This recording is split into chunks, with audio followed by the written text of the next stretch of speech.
Here's a video where I make some enemies because it seems, if you read the title, that I'm about to do a complete 180 on a position I've held for the better part of 2 weeks now. And I know what your reaction is going to be.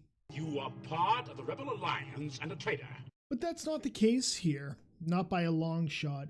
I'm not telling Jeremy to forget what has happened. I'm not telling him to lay down and take it. I'm telling him he needs to accept that he has lost this battle. It's not a position anybody wants to take. It's not a position I want to even tell him. But the truth of the matter is that right now, he doesn't help himself. All he does is draw attention to what has happened and makes him look like a larger asshole, which he doesn't help with that. I mean, let's be honest here. Even he admits that he's an asshole. So what is he doing here? What does he plan to do? He's stated that he's looking into legal options to go after Christine Sprankle and Wizards of the Coast.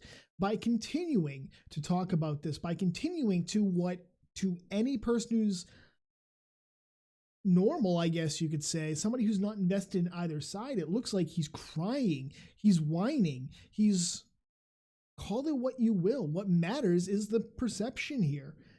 And it's going to just hurt him in the long run. Jeremy needs to go radio silent. He needs to go dark on this entire thing at this point. I'm not saying, once again, that he should lie down and take it, that he should accept what is happening to him and be glum about it. He needs to go dark. Here's why. The mentality of these people is that they have won, and they're only going to continue to fester like a cancer or like a cyst. And they are just going to get more toxic and more toxic under the guise of trying to be inclusive and trying to, who the fuck knows? I'm going to be honest, I don't even know. But we're going to see them go further and further off the rails. Now, if we refuse to combat them, absolutely, we're going to lose that war. But there's a time and a place for everything. There's a time and a place to decide, let's do this, let's fight this out. And the truth of the matter is that this is not it. This is not how to fight this. The long plan for Jeremy should be that lawsuit, or those lawsuits rather.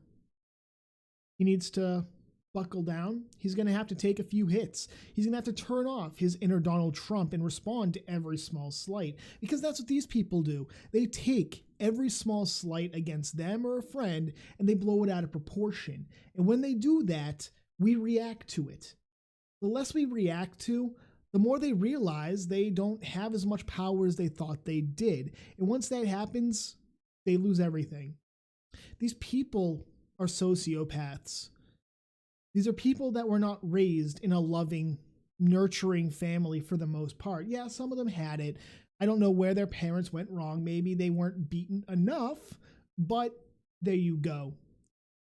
These people like to engage in essentially a form of Munchausen by proxy, and they like to be offended on behalf of other people, even if those people aren't offended.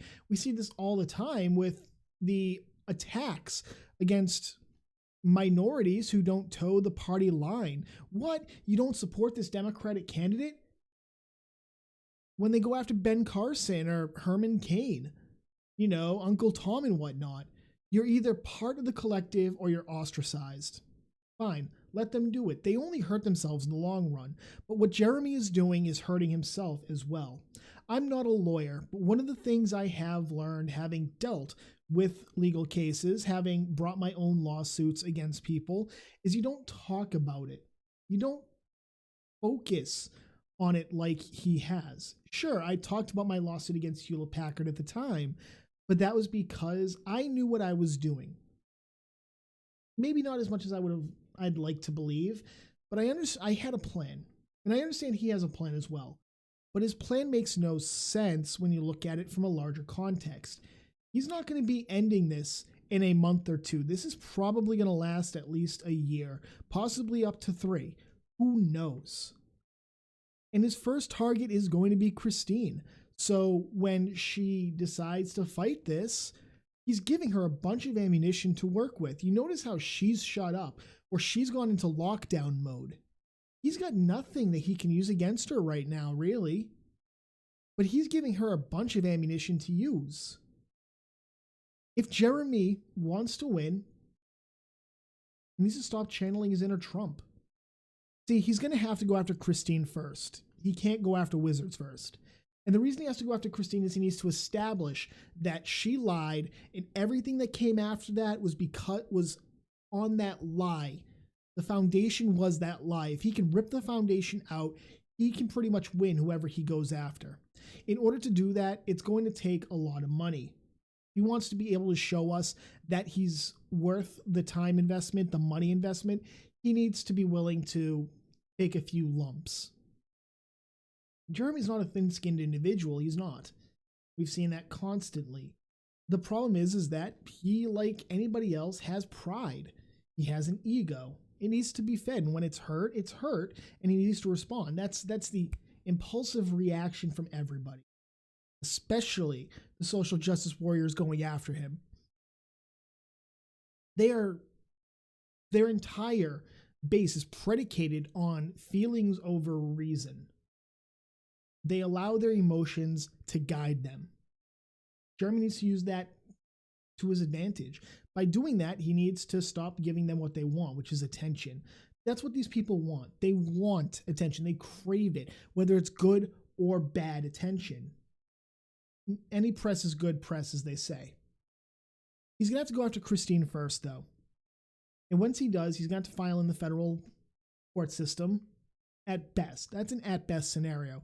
At worst, he has to file in her state, which means unless she lives within his state, he's going to have to hire a lawyer.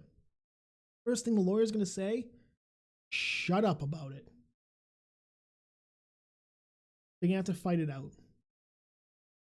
Then we have discovery, and discovery is where things get interesting. Both parties can subpoena for relevant information. He can go after her Twitter, her tweets that she may have deleted, her messages she may have deleted. Same with Facebook, same with YouTube. He can get all this information. He can start to establish, was there a conspiracy? Was she working with other people to perpetuate a conspiracy? If she was, he can then go after them. So Tulare Community College, Daniel Fournier, even Wizards of the Coast, he can go after them and get that information and try and establish how bad is it. At the same time, she can go after him and demand the exact same stuff. If she can establish a conspiracy as well, or that he reacted too emotionally and said some stuff he shouldn't have, he's going to have a harder time proving his case. Once he does that, it gets a little easier. It gets a little easier because then we go to arbitration, where her lawyer tries to get Jeremy to accede that this admission won't admit wrongdoing, but will say, I may have gotten some things wrong. And then, no admission of wrongdoing. He's not going to take that. He's going to want the admission of wrongdoing, that she lied. Maybe he'll drop all the compensatory damages after that. Maybe. But as long as he can get her on record saying, I lied, that makes everything so much easier. And the reason to make this so much easier is when he goes out to Wizards of the Coast, he can then go in and say, I can now prove that she lied and that Wizards of the Coast acted on that lie. There was no due diligence on their part. And they stole things from me. Yeah, technically they owned it, but that doesn't matter. My money was used on this. It wasn't a debt. It was money I used in the expectation that I would be able to continue to use it. Once he can establish that, Wizards of the Coast will be required to go to arbitration because they can't have a judge or a jury decide that they are liable for this. No company can. This is untouched grounds. See, Wizards of the Coast can't come and take your physical cards. The record companies can't come and take your CDs or your DVDs or whatnot, because you own them. Digital property, digital items such as songs on iTunes and whatnot, you're buying a license to listen to it or to use it, but the company still technically owns it. So they can shut you off at any point with or without reason. In fact, the terms of service and the EULA for a lot of companies and a lot of products and services have that. They can cut you off at any time with or without reason, without giving you notice or recourse. Now they'll try and invoke our contract, our EULA requires you to go through arbitration. However, the argument there is you terminated the EULA, you terminated the contract when you banned me. We're going to court. So they'll try and say, no admission of wrongdoing, we'll give you all the money back. I don't know if he'll take it, but I mean, I wouldn't. When I sued Hewlett Packard, they tried to offer me double what I had paid in order to drop the lawsuit so they wouldn't have a judgment against them for wrongdoing, for intentionally selling products they knowingly knew, they knew were defective, I should say. Regardless of everything, that's really what I wanted. I only got roughly half of what the computer was worth, but what mattered was that judgment, because after me, everybody else could point to it and say, wrongdoing. They knew and they didn't care. A lot of people got money back because of the Bumpgate fiasco from Hewlett Packard. That's what really mattered to me. At the end of the day, Jeremy needs to stop. He needs to let this lie. Take his hits, take his lumps, and then come back swinging in 6 months when he decides, we're doing this. Once he does that, it's all over. They got nothing. They have nothing. He's not giving them the attention they want. They'll move on to other targets. They'll move on to Warhammer 40K. They'll move on to Pokemon, to Yu-Gi-Oh!, to World of Warcraft. They're already doing it. Magic was just the test ground. Jeremy wants to win. He has to start thinking. He has to start thinking that they've won the battle, but the war isn't over. And trust me, this war's not over. Not by a long shot.